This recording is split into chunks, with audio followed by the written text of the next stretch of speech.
everybody.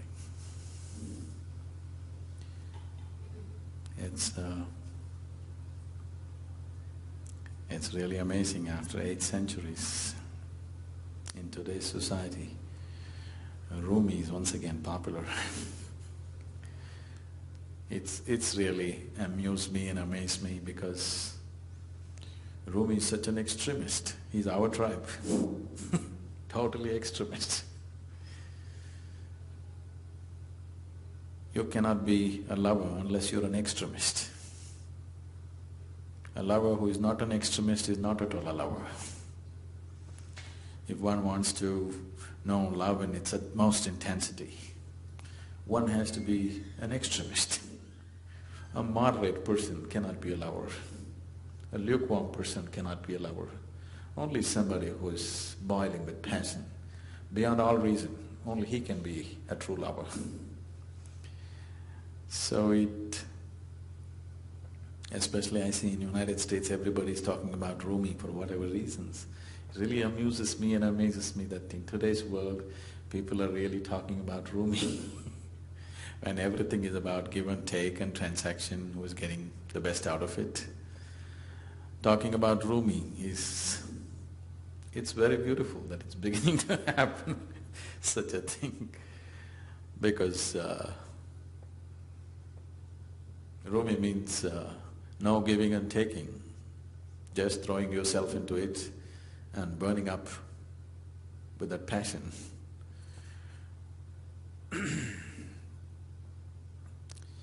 This is not unique to Rumi. Anybody who's been a lover, whose love carried them beyond certain limitations have always been like this. Otherwise, a lukewarm love is an insipid love.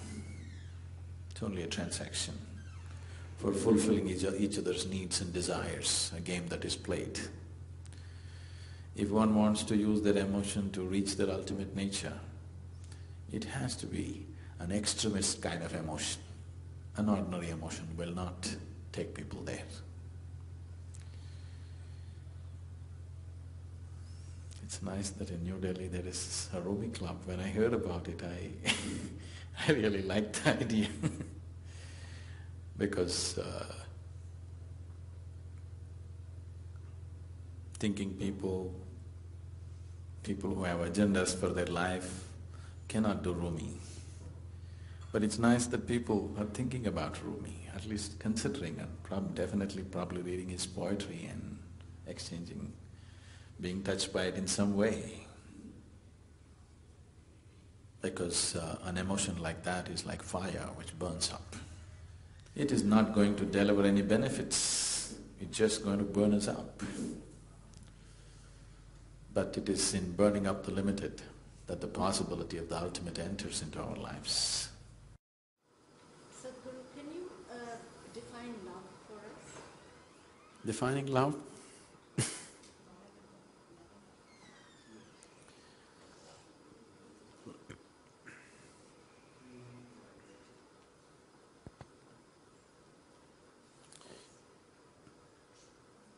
Defining love,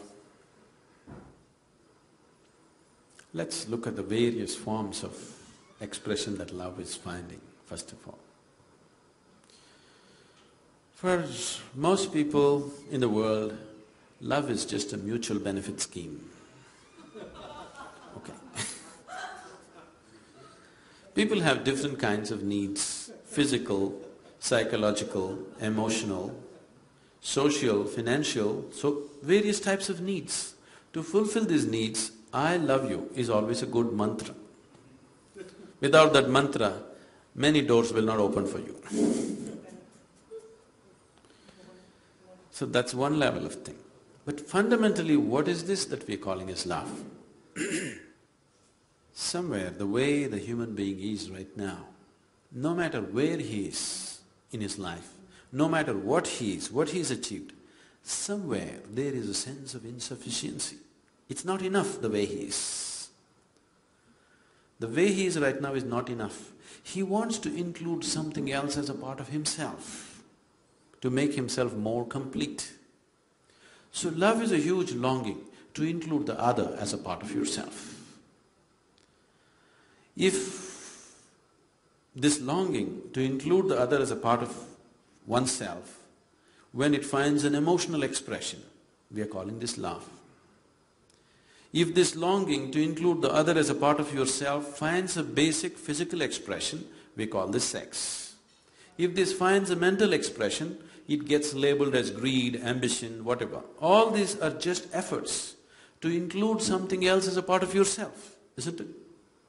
That which is not you right now, you want it to become you. This is the longing of love. So, it is just an emotional expression of the same longing which a human being is constantly longing for, to include something else as a part of himself. This starts from gathering simple things around him to seeking spirituality or God, the same longing to include something else as a part of himself. The fundamental longing to have a larger slice of life than what you have right now. That is the longing, isn't it? Somehow the way it is not enough. You want to experience life little more than the way it is right now. So this longing to include the other as a part of yourself is love. Emotionally, how much ever you make this effort, you get close to that. You're almost there many moments, but next moment it falls down. It doesn't matter how intensely you approach it. You will see you're almost there and it falls apart. You're almost there, it falls apart. So, it gives you a taste of oneness, but never establishes you there. So, love is just a vehicle for oneness. What you're longing for is that oneness. Emotion or love is just one more vehicle to get there. But it is a vehicle which takes you close to the other bank and turns you around, close to the other bank and turns you around, never lands you there. So, when you get sufficiently mauled by the process of love, you will be ready for grace. What is called as grace? Anything that I say will be misunderstood. Because what is not logical and physical cannot be put into language.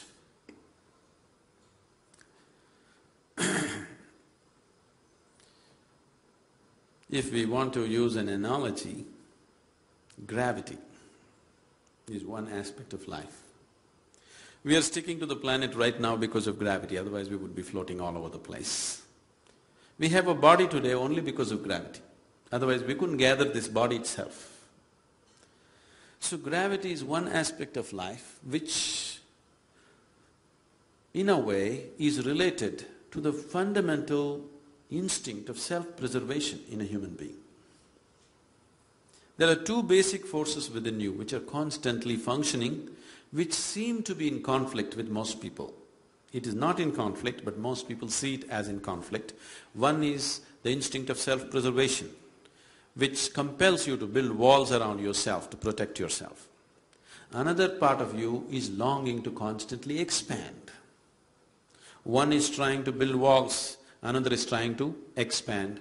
The walls of self-preservation that you build for today are the walls of self-imprisonment of tomorrow, isn't it so?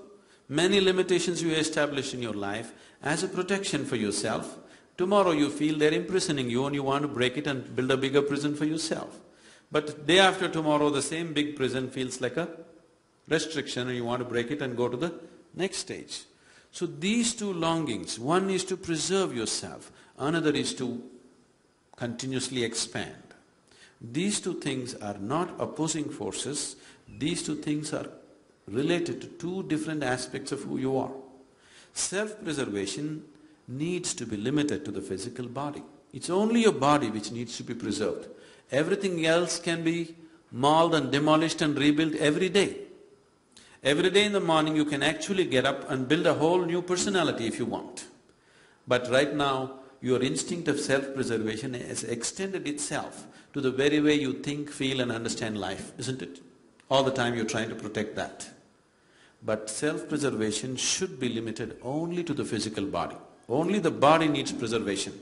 Everything else can be reshaped and recreated as you wish, any moment of your life.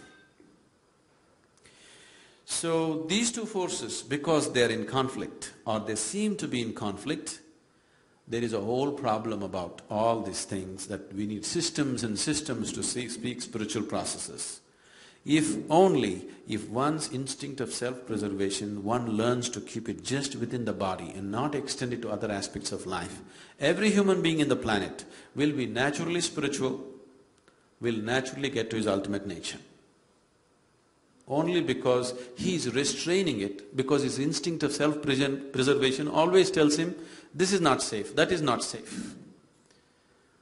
Only body has to be preserved. Everything else is open to everything else, isn't it? That's how it should be.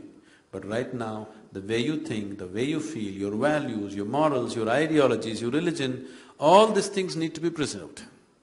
Now, in this, there can be no expansion. Suddenly there seems to be a conflict.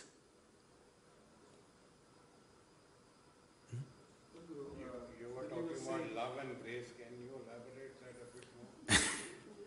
So if we have to use an analogy, gravity and grace, let's put them as opposites. Gravity is trying to hold you down. Grace is something that is trying to lift you up.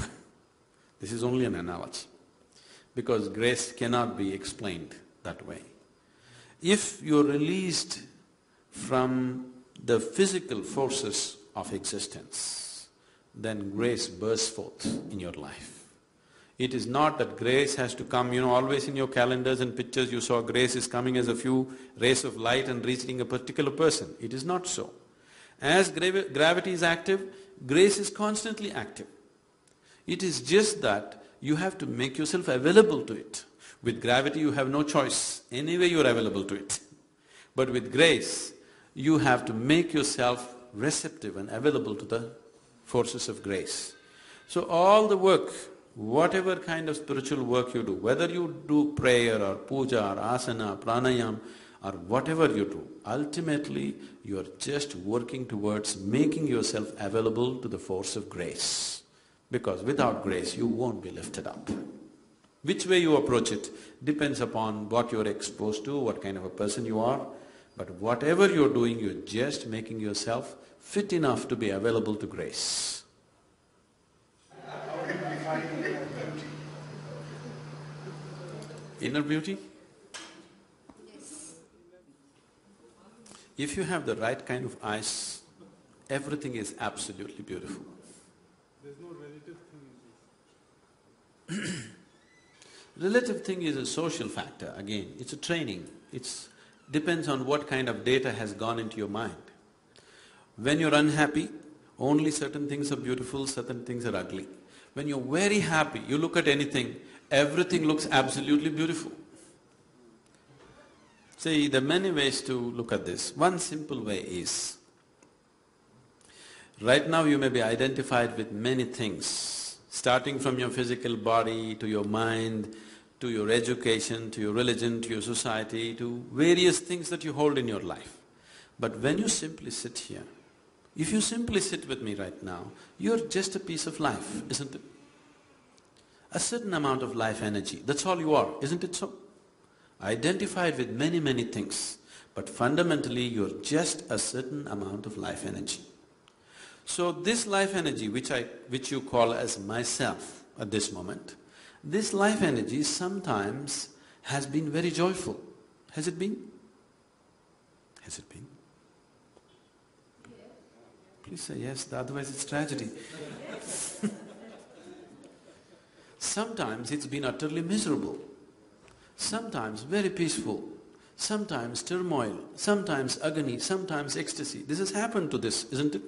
So this life energy which you call as myself is capable of all these things. So if this life energy is capable of all these things, if you were given a choice, what kind of expression your life energy should find right now in this moment, what would you choose, agony or ecstasy? Definitely ecstasy. So if there was a conscious choice about how to keep your life energies right now, definitely you would have kept yourself absolutely joyful and ecstatic. Only because a large part of you is happening unconsciously, other things which you do not want are happening within you. What you do not want is happening in the world. You cannot stop it 100%. Only to some extent we manage these things. But within you, you are the only ingredient. In the world there are a million things. See, if we want to create a situation the way we want it, we need the cooperation of 100 people around us. All of them will never cooperate 100%. They will all play the game that way, isn't it? In any given situation. Even if you're just two people in the family, you cannot have the situation 100% the way you want it. Yes or no? This is the reality with the outside. But with the inside, you are the only reality. Nobody in the world happens your way. At least this one person must happen your way, isn't it? But right now even this person is not happening your way. That's why you're asking what is the way to joy. Your mind is not happening the way you want it, your body is not happening the way you want it, your emotion is not happening the way you want it, nor your life energies are happening the way you want it. We need to do something about it, isn't it? If all these four are happening the way you want them, you would definitely be joyful every moment of your life, isn't it? Irrespective of what's happening around you. So we need to explore the technology. Because it's a subjective technology. Because the ingredient is you, it's about you. Unless we create a certain atmosphere of commitment and focus to look beyond certain things that you're identified with right now, it will not be possible to explore this. The reason why the spiritual sciences, especially in this country which was so rich in the mystical traditions, has become so ridiculous is people try to do it anywhere and everywhere without necessary committed atmospheres. So the whole, what we refer to as a spiritual process is just this, that in your experience you create a distance between you and your physical body, between you and your mind. These two accumulations, you learn to use them well, but you don't get identified with them. The moment you're not identified with these two, you will not be identified with anything. You can play your game whichever way you want in the world, but you will not get entangled. The reason why people are afraid of involvement in life, always the so-called spirituality has been talking about detachment, detachment. Why are they talking about detachment? Because you're afraid of involvement. You think if you get involved, you'll get entangled. People have generally known only entanglement, not involvement. Without involvement, there's no life, isn't it? Can you experience anything without involvement? Can you really experience anything? Whether the food that you eat, or the people around you, or the life around you, or art, or music, or whatever in your life, can you experience it without involvement? No involvement, no experience, isn't it? Where there is no involvement, there's no possibility of any depth of experience in your life. But people have been always telling you detachment, because they're afraid of entanglement. Entanglement has come fundamentally because you're identified with these two accumulations which you call as body and mind. Because of that, wherever you put your hand, it sticks to you. Wherever you put your hand, it sticks to you. So people are telling, keep away. If you want to keep away from life, you just have to fall dead. It's very simple. Why stay alive? It's very interesting what you're saying, because what you're saying is that we've always heard detachment. That seems to be always the objective. And you're saying something very interesting, that unless you become involved, you're almost… No, it's not my statement. This is life, isn't it? Can you know life without involvement? From your experience of life, you tell me. Where there is no involvement, there is no possibility of life, isn't it? So if you want to stay away from life, why are you trying to be alive and stay away from life? Just fall dead, your objective is fulfilled. So this whole detachment nonsense came up because people are afraid of entanglement. And this possibility of entanglement has come because you're identified with something fundamental which is not you. Once you're identified with something that is not you, everything sticks to you. Wherever you put your hand, it gets stuck to you. So because of this experience, people are talking detachment. Fear of involvement has come. But if you avoid involvement, you'll avoid life itself. I don't think it's fear of involvement. I think it's more of, not wanting to be hurt. When you get yourself… That is the fear of involvement. No, not fear of involvement. You say you stay away from… You try and detach yourself, from the material world, or to even love your own siblings or your wife or your children, that you don't do it with an expectation. when you get attached with an expectation, then there's bound to be hurt. The involvement is very necessary, I agree. But yet, it's not, detachment is for a specific purpose, to evolve to a higher state and get rid of the things which burden you in life. I look at it more in that way. Yes, that is the understanding, that by being detached you won't get hurt. So, when I say fear of involvement, it's just that. If you're involved, you could get hurt. If you're involved, you'll not get hurt. If you're entangled, you get hurt. It's the entanglement which causes pain and suffering, not involvement. Because people cannot distinguish between involvement and entanglement.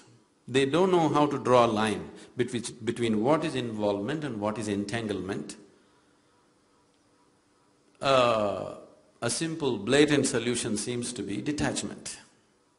But detachment is not a solution for life. It's a way of avoiding life, isn't it? So where do you draw the line between involvement and… I'm sorry? So where do you draw the line between involvement and entanglement? Yes. Now, I'm telling you, what is the basis of entanglement? The fundamentals of entanglement is, you're identified with things that you're not. The moment you're identified with something that you are not, entanglement is inevitable. Wherever you put your hand, it will stick to you. There is no other way. If you sit here now, in your experience, not in your thought, in your experience, if it's clear-cut within you, your body sits here, your mind is out there, what is you is away from this. If distinct separation is there from this, would you get entangled with anything in your life? Only because you're attached to this body, you're entangled with this body, you get entangled with every body. If you're not attached and entangled with this body, you will not be entangled with any body. You can throw yourself into anybody's life with total involvement without the fear of entanglement. If anybody sits with me for 2 minutes, I'm absolutely involved with their life because there is no fear of entanglement. If I'm afraid, if I talk to this person and get involved, suppose if this person does something else tomorrow, will I be hurt? If this possibility is there, I would hesitate to involve, isn't it? If there is a possibility of entanglement and pain attached to it, definitely you would hesitate to involve. When there is no fear of entanglement, that is when you would throw yourself into everything, isn't it? We're trying to understand how a human being should move forward and get back to the old ways rather than the materialistic ways. Now, this is very contradictory. You're talking about moving forward and old ways. See, with the distance of time, everything that is old looks nice today. We're talking about old ways. If the old ways are brought in today, totally into our society, into your lives, would you be really happy? Is it true? I think it's not the way, it's the core values that he's advocating. So that's what I'm saying. Why are we sticking to some values? Fundamentally because there is no consciousness, there is no inner experience. Yes? Why do you… see, if your humanity is in full flow, this moment, why would you need values? Why should I tell you, be good to this person? If your humanity is fully active this moment, do I have to teach you, please be nice to this man, don't kill him? Do I have to tell you? Only because you're identified with something and just suppress the basic humanity in you, now we have to tell you, please don't kill this man, be good to this man. Okay, he is some other caste, some other creed, but please be good to him. This kind of teaching is necessary simply because we have suppressed the basic nature within us. If your humanity is in full flow, at that moment nobody has to tell you what is good and what's wrong. Anyway, you will be fine. See, all values and moralities have come into the social sphere only because the inner dimensions have not found full flowering. Because the interiority of a human being does not find full expression, somehow it is suppressed by various means. That is when we have to teach people what is right, what is wrong, what is okay, what is not okay. Now the whole process of whatever Rumi is about, whatever spiritual process is about, what we call as yoga is about, is just this. The word yoga means union. Union between what and what? Now, this whole idea of the individual and the rest, me and the other, this fundamental experience of right now, me and the other, is the basis of all the conflict in the existence, isn't it so? There is something called as me, there is something called as the other, which is the basis of all conflict. This me and the other can get extended to groups of people, communities, nations, and various types. But fundamentally, me and the other is the basis of conflict in the universe. Is it so? So what is me, what is not me right now? Right now, what are the things which you call as myself? Your thoughts, your emotions, your body, your ideas, your philosophies, this is what you call as me, isn't it? All these things you accumulated from outside, it's not you. If your experience of life transcended the limited accumulations that you have made in your life in the form of body, in the form of thought, in the form of emotion and ideologies and philosophies and values, then there is no such thing as me and you, and there would be no conflict. So the whole aspect of yoga or spiritual process or whatever Rumi is outpouring in a very passionate way is is to bring about this experience that if you sit here, there is no such thing as you and me. It's all me or all you. For one moment right now, for one moment, if you experience all these people who are sitting here really as a part of yourself, after that, do I have to teach you morals and values? Be good to this person, don't harm this person, don't kill this person. Would it be necessary for you? Would it be necessary for you? No. Only because you have created a false sense of identity about yourself, now we have to teach values and values. At no time in the history of humanity, all the people have had the same values. Always one person's values and the person sitting next, the values are different. Never in the history of humanity have all the people had the same values. Is it so? Is it so, Baba? No, that is fine. No, is it a reality that never in the history of humanity, even within a family of two people don't share exactly 100% the same values? Is it true? So if I stand by my values and you stand by your values, conflict is inevitable. This is the basis of conflict. As long as you don't start punching each other, you can dialogue. See, all this will help as long as the situation doesn't go into your corner. You can dialogue as long as it's not gone into your corner. When the situation gets really pushed into your corner and your values are really threatened, you will become violent. When what you believe in is threatened, you will become violent, isn't it so? What do we do to overcome that? That we will see. First I want you to see this. The basis of conflict in the world is your values. Because you have one kind of value, somebody has somebody… See, right now the conflict in the world is not between good and bad. One man's belief versus another man's belief, isn't it so? So these are the values. The values are different and people are constantly fighting. So if you want to go beyond this, if you want to live here without values, then your consciousness has to flower, your humanity has to find full expression. If you begin to experience, even for a single moment in your life, if you start experiencing these people, how you experience the 10 fingers of your hand, after that I don't have to teach you any values or morality about anybody. That which you have known as yourself, with that you have no conflict, isn't it? The conflict is always with the other. How do you know whether you're a good human being or not? See, you being a good human being or a bad human being is only a social reality. So we also want to know for ourselves and… For yourself. For yourself, you just have to know whether you're really human or not. No. Because what is it… See, what is it that we consider as human? If we look at the physical body, we are just animal, isn't it? This is just biology like any other animal form. So what is it that makes us human? Somewhere Somewhere within us, there is a certain sense of discretion and discrimination which is not there for the animal. So are you exercising this discretion in every moment of your life or no? This is what makes you 100% human being or a part human being, part animal. If you look at yourself right now, sometimes the outside situations decide what kind of person you are, isn't it? Someone outside of you, right now one person in front of you acts nasty, you will act nastier than him. No. Somebody… not necessarily, I'm example, okay.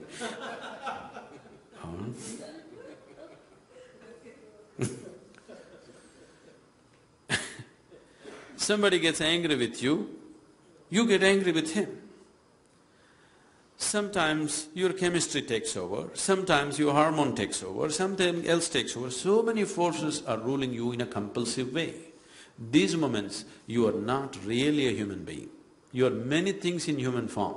There are certain moments when you're very conscious, when you're fully aware of what you're doing, only those moments you function truly as a human being. If you are fully aware and conscious of what you're doing at this moment, the way you function in this world and within yourself would be very, very different, isn't it? If you are very consciously creating every process of life within you, you would definitely make yourself into a very blissful and ecstatic being.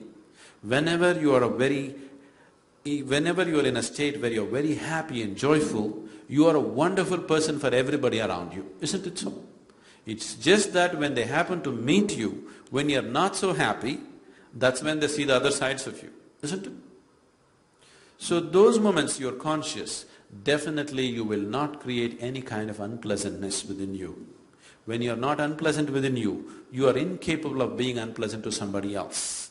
When some unpleasantness is happening within you, knowingly or unknowingly, with good intentions or bad intentions, you will rub this unpleasantness on other people. So good intentions and you thinking you are good is not sufficient to make life beautiful. You have to become a truly blissful being. Only then you will be pleasant to everything around you, not otherwise. So in the end, be happy yourself to give happiness, right? If you are joyful by your own nature, not because of what's happening around you, then if you really want to tag of a good human being, you can take it. But I would say, it's better you're a joyful human being, not a good human being.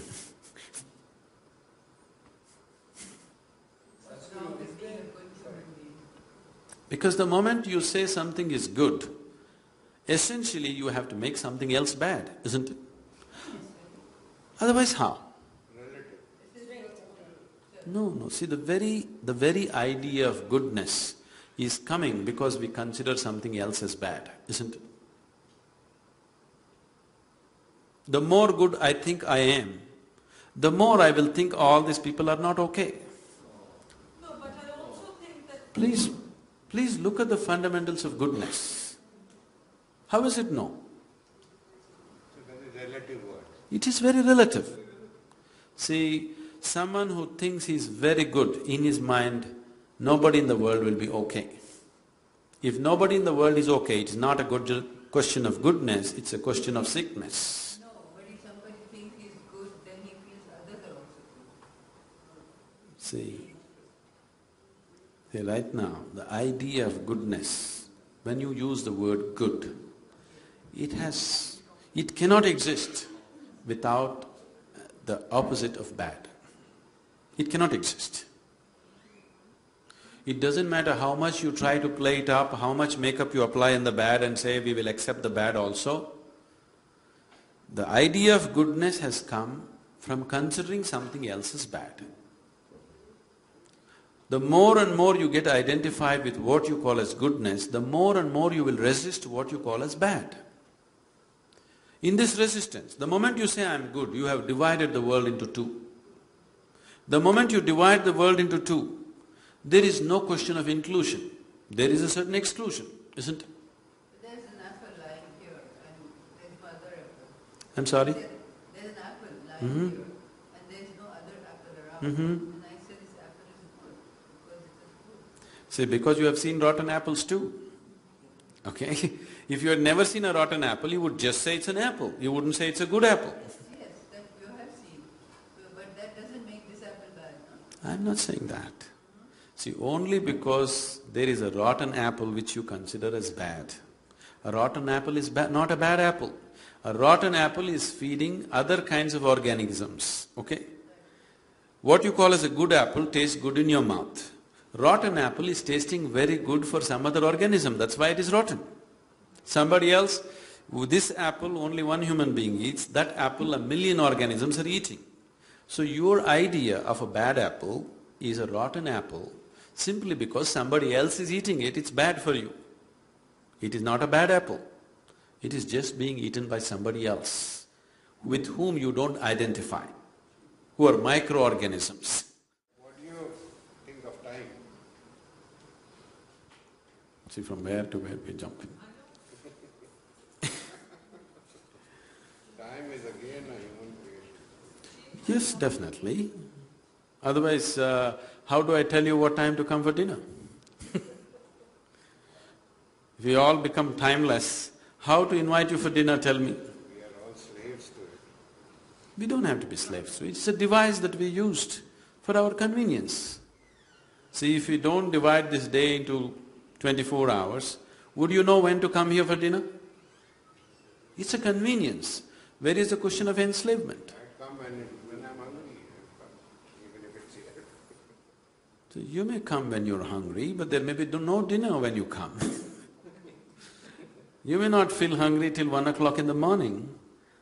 That doesn't mean it's the dinner time here. I mean, you get See. too bound by Hmm. when time is See, there. any convenience that we create for yourself, time or money or a car or a technology that we created for our convenience, out of our unawareness, we get enslaved to it. There is nothing wrong with the device that we created. There's nothing wrong with the car, there's nothing wrong with the money, there's nothing wrong with the time. You got enslaved to it out of your unawareness. That's the problem, isn't it? Time is not the problem, money is not the problem, car is not the problem, any other technology is not the problem. You got enslaved to it, that is the problem. Enslavement happened because you're unaware. So your unawareness is the problem. So how to become aware? What is this awareness? Awareness is in many different levels. What you are aware of is all that exists for you. This must be understood. Right now you're sitting here, don't turn back and see. Right now there is a huge dinosaur standing behind you. You are not aware of it. Does it exist for you? No. So it doesn't matter, such a huge animal is standing there, you are not aware of it, so it doesn't exist for you. So only what you are aware of exists for you. Right now your awareness is limited to small aspect of your life. Whole aspect of spirituality means to become aware of everything that you are, so that before you go, you know life, you experience life in its totality, to live totally. To live and to live totally, that's spirituality, so that you know life in all dimensions. You don't go just knowing a little part of your life, you want to know all of it. So if you want to know all of it, how? If we have to use an analogy, let's say we turn down the voltage for the lights. Now let's say just one light is there, it just lights up only that much. Only that much we see. If you turn up the voltage, suddenly you're able to see much more because the light has spread. So awareness is just like this. Right now your energies, your body, your emotion, your mind, everything is functioning a certain limited voltage. You crank up the voltage, suddenly you start seeing so many things which are not in your experience till that moment. So in a way, to put it very simply, to put it technically, you need to turn up your voltage. The voltage, the life voltage within you. Today she was saying, she doesn't want to sleep because she wants to live. If you don't want to sleep, I don't want to sleep will not take away sleep. You turn up your voltage, suddenly no sleep. You can turn up your voltage simply with your enthusiasm, but that will not take you all the way. There are other kinds of technologies to turn up your voltage in a certain way, where all the time you're high. See, Within myself right now, I'm absolutely drunk. Not with alcohol, okay? I never touched it. I'm totally drunk within myself. Am I balanced enough and logical enough to handle any situation? Yes? So all the time I'm fully drunk on one level, another level I'm perfectly sane. If I want to flip, any moment I'll flip. If you are like this, inside you're fully charged, outside you're controlled. This is what is needed in your life if you want to experience life in its totality. You tried to exercise control over your life and you started putting this control over your very process of life. So life is happening like a trickle. Life within you should happen like a huge explosion, but outside it is fully controlled. You will see initially when you go into your face like this, even the outside tends to happen like an explosion for some time. But within a limited period of time you will gather control over it. Outside is controlled, inside is an explosion. That's how it should be. Every moment of your life. Within you, life should be an absolute explosion. Outside of you, it is properly controlled. When it's like this, you will get to use your physical body, your mind, your emotion, everything that you have to its fullest extent. Things that you never thought you were capable of, suddenly you start doing simply because your voltage is full. Evolving of a human being is also when you are dependent or you give yourself to another being, teaches you how yourself is important but how the other is important too. Now, once you know the importance of the self, the other doesn't exist, everything is self. When everything is self, everything is absolutely important. There is nothing in the existence which is not important. It's not for you to decide what's important and what's not important. Because even if you look at a blade of grass, whoever created this definitely did not create it without necessary attention. Whatever attention has gone into this one, the same level of attention definitely has gone into even a little insect, isn't it so? Not been created carelessly. So if the creator, whatever is creating this, thinks it is important, what's your business to think something is important or not important? Every damn thing in the existence is important. Because creator thinks it's important. He's paid enormous attention to it. It must be important, isn't it? And when you experience everything as you, everything is very important. Because you are important, isn't it? See, the seat of your experience in this world is you. It is yourself. Your very basis of your experience is you. So without you, there is no life. Making the other important is not the point. It is just making the other as yourself, or making yourself as the other. That transforms everything. Now, I know it's always been understood or misunderstood that if you walk the spiritual path, first thing is leave your husband or leave your wife. Yes, if it's spirituality is a good excuse, honorable excuse to walk out of your marriage. Instead of going through a simple divorce, if you take sannyas, it helps socially. But what is spiritual is something that you do within yourself, not what you do outside of yourself. Whether you live in a cave, or you live in a palace, or you live in marriage, or you live as a monk, these are arrangements that you make according to your requirement. But spiritual process is always the inward, not of what you do outside. What kind of clothes you wear, what kind of life you live, is nothing to do with your spirituality. The way you are within yourself is your spirituality. Thank you very much for being here. I would like to take this opportunity. We have a full-fledged center about 35 kilometers from Coimbatore in the rainforest. It's an extremely beautiful place. I didn't make it that way. The mountains were there before me, the forest was there before me. So we have created a very powerful center. Powerful, when I say, is something that you have to experience. It's a very powerful space. The whole space has been consecrated for one's transformation. That just entering the space is a different experience for people. The way it is done, everything is 100% volunteer force. The whole Asia activity is 100% volunteer, every one of them who is working for it. There are over 250,000 registered volunteers, and over 700 full-time volunteers in the foundation who are doing a wonderful, miraculous job. I'm not saying wonderful because of the volume of work. The volume doesn't mean much to me, but the way it's being done. With what kind of love and involvement people are doing things in everyday life is so fantastic. I don't pass a single day in my life without seeing tears of love and joy around me. I don't think a man can have any better fortune. I want you to come and experience this fortune someday, please.